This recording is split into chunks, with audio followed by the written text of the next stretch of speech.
네, 9월 시작하는 항저우 아시안게임 명단이 좀 발표가 됐습니다. 최종 엔트리가 이제 공식적으로 이제 뜬 건데요. 저는 이제 여기 스위스에 와 있는데 왜 항저우 아시안게임 명단 발표를 제가 스위스에서 하고 있는지 잘 모르겠는데, 제가 잠깐 스위스에 나와 있다가 너무 중요하고 이제 급한 일이기 때문에 좀 오피셜이 뜨지 않았습니까? 황선홍 감독이 명단을 발표했기 때문에 여러분들이 알려드리려고 지금 여기서 하고 있습니다. 여기는 사실 지금 이제 아침 7시입니다.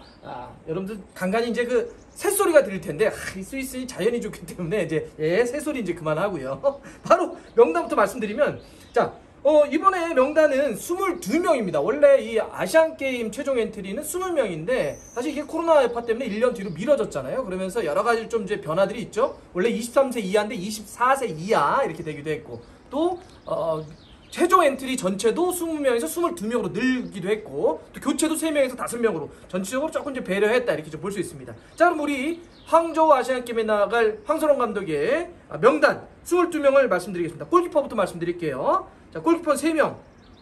강원의 이광현, 그리고 인천의 민성준, 그다음에 전북현대의 김정훈, 이렇게 3명의 골키퍼 뽑혔습니다. 사실 골키퍼 쪽에도 와일드카드가 살짝 논의되고 있었거든요. 뭐 조윤우라든지 이런 이야기가 있었는데, 그대로 일단 황선홍 감독은 그동안 썼던 그 연령대에 맞는 그 선수들 그대로 발표를 했고요. 수비수!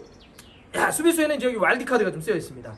울산현대 뭐 좌우 풀백 다 보고 가끔씩은 윙까지 볼 수 있는 서령우 선수가 와일드카드로 일단 수비 쪽에 뽑혀 있고요. 독일 디나모 드레스덴에서 뛰고 있는 박규현 선수도 뽑혔습니다. 서울 이랜드의 이재익, 그다음에 또 서울의 이한범. 이한범 센터백 좋죠. 그리고 여기도 이제 이 센터백에 전북현대 박진섭 선수가 와일드카드로 좀 뽑혔습니다. 근데 박진섭 선수는 수비형 미드필더와 센터백을 다 볼 수 있는데, 사실 이번 이 항저우 아시안게임 명단이 약간 수비형 미드필더 쪽에 좀 고민이 있지 않냐, 이런 게 있거든요. 그래서 아무래도 박진섭 선수를 센터백에 쓸 수도 있겠지만 수비형 미드필더도 충분히 쓸 수 있다, 이렇게 말씀드릴 수 있을 것 같고요. 또 성남에서 뛰고 있는 이상민도 뽑혔고요. 대구에 뛰고 있는 황재원, 오른쪽 윙백인데 진짜 좋죠. 정말 잘 뛰고 뭐 공격과 수비에 대한 능력이 좋은 황재원 선수 뽑혔고요. 또 역시 오른쪽 윙백을 볼 수 있는 부산 아이파크의 최준도 뽑혔습니다. 자, 미드필더 가보겠습니다. 미드필더에도 와일드카드가 좀 포함되어 있는데요. 일단 광주의 정호연 선수. 이 정호연 선수는 뭐라고 할까요? 이정효 감독의 어떤 전술적인 거에 있어서 정말 핵심적인 역할, 진짜 전술적인 이 움직임 너무 좋은 선수입니다. 이거 눈여겨보시고요. 그리고 올해 정말 기대가 많은 선수죠. 벨기에 헨트에서 뛰고 있는 홍현석 선수도 뽑혔습니다. 그리고 와일드카드로 전북현대에서 뛰고 있는 백승호 선수가 여기 뽑혔고요. 백승호 선수는 아무래도 뭐 중앙 미드필더에서 위아래 다 볼 수 있기 때문에 상당히 중요한 자원으로 와일드카드로 뽑은 것 같습니다.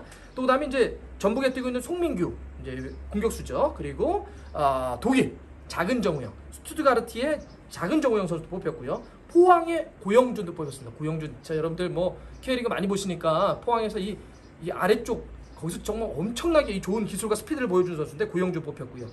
그리고 역시 또 기대를 모으는 선수가 뽑혔습니다. 이강인, 파리 생제르맹. 이제 가로 열고 소속팀이 파리 생제르맹입니다. 약간 좀 비현실적이지 않습니까? 웅장한데 이강인 선수도 뽑혔고요. 또 이제 울산현대의 엄원상 선수 지난번에 중국과의 평가전 때 좀 다쳐가지고 걱정이 있었는데 또 빨리 좀 회복을 하고 있다고 하니까 일단 명단에 지금 들어와 있고요. 또 김천 상무에 뛰고 있는 조영욱 선수. 조영욱 선수는 정말 이 연령별 대표팀에는 거의 센츄리 클럽 같은 것 같아요. 그냥 계속 뛰고 있는데 이번 항저우 아시안게임에도 명단을 뽑혔습니다. 최전방 공격수에는 2명, 안양의 박재용, 그리고 부천의 안재준 선수, 이렇게 좀 뽑혔습니다. 두 선수도 뭐 장신이라든지 또 발밑도 있는 선수들이기 때문에 또 기대를 해봐야 되는데, 정리를 하자면 일단은 와일드카드는 3명입니다. 미드필더 쪽에 백승호, 또 수비 쪽에 박진섭, 서령우. 이 와일드카드 3명을 놓고 보면 특징이 약간 좀 멀티 포지션이에요. 꼭 한 곳만 보는 것이 아니라, 예를 들어서 뭐 수비형과 공격형 미드필더 다 본다든지, 중앙 미드필더까지, 아니면 뭐 측면도 좌우 쪽을 다 본다든지, 이렇게 해서 좀 다양하게 볼 수 있는 선수들, 또 경험치가 있는 선수들을 와일드카드로 뽑았다. 그러면서도 이 나이대와 너무 차이가 많이 나는 선수들보다는 어느 정도는 조금 이렇게 융화할 수 있는, 섞일 수 있는 선수를 와일드카드로 뽑았다, 이렇게 볼 수 있을 것 같고요. 자, 그리고 이강인 선수는 사실 이 포지션이 그 2선 있죠. 이번 대표팀이 가장 경쟁이 치열합니다. 좀 이렇게 놓고 보더라도 뭐 홍현석 선수도 약간 위에 올렸을 수도 있고 밑에 내렸을 수도 있는데, 또 정우영 선수 있죠. 고영준, 또 엄원상, 뭐 워낙 많은 선수들이 지금 이쪽에 있기 때문에 여기서 경쟁이 정말 치열하게 좀 이뤄질 가능성이 높다. 근데 이강인 선수는 뭐 그냥 핵심적인 선수가 좀 되겠죠. 근데 고민은 하나 이런 게 있을 거예요. 이게 좀 유럽파들 놓고 보면 정리해 볼까요?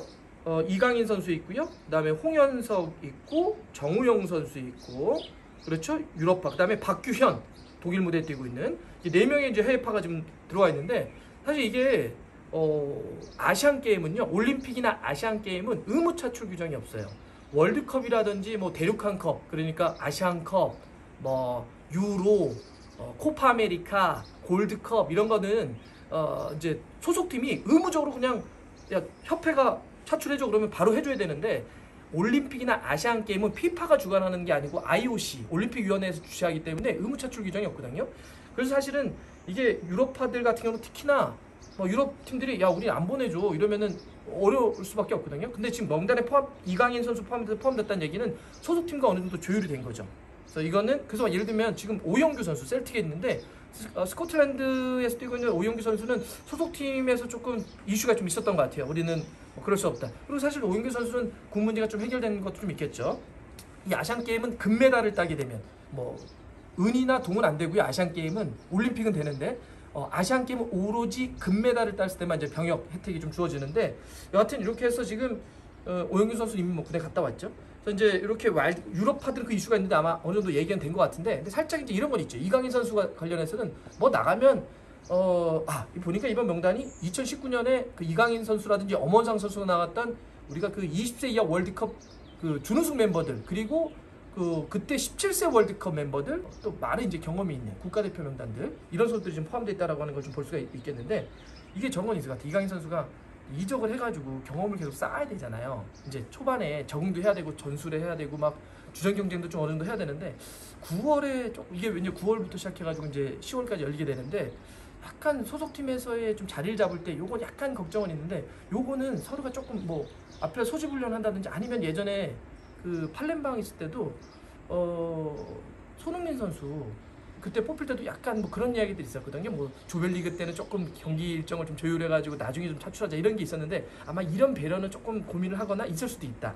여하튼 이런 이슈가 좀 있을 것 같고요. 자 전체적으로 이제 9월에 시작하게 됩니다. 우리가 아시안 게임은 역대 가장 많은 우승을 차지했습니다. 5번이나 우승을 했고 최근 두 대회 연속 우승이죠. 3년 연속 3년이 아니죠. 3회 연속 우승을 도전하고 있는데. 뭐 이번에 중국에서 열리잖아요. 뭐 객관적인 전력은 아시안 게임 같은 경우는 우리가 워낙 강합니다.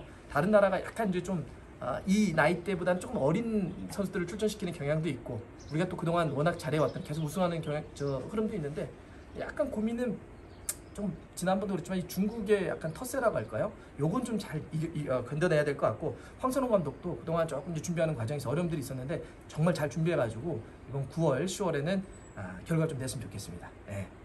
이상 스위스에서 항저우 아시안 게임 명단 발표를 해드렸습니다. 고맙습니다.